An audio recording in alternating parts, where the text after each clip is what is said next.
நேயர்களால் நான் நேயர்களுக்காக நான் விஎஸ் ரோமா. அதாவது பவளமல்லி அந்த பூவை பற்றி பார்ப்போம். இது நறுமணம் மிக்கது, மருத்துவ குணங்கள் நிறைந்தது.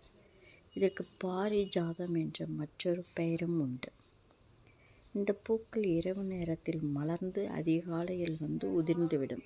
அதனால்தான் இதை இரவு ராணி என்றும் அழைப்பார்கள். பவளம் போன்ற ஆரஞ்சு நிற காம்பும் வெண்ணிற இதழ்களும் கொண்டு பார்ப்பதற்கு மிக அழகாக இருக்கும். இதிலிருந்து வெளிவரும் நறுமணம் மனதிற்கு அமைதியையும் புத்துணர்ச்சியும் தருகின்றது. நன்றி.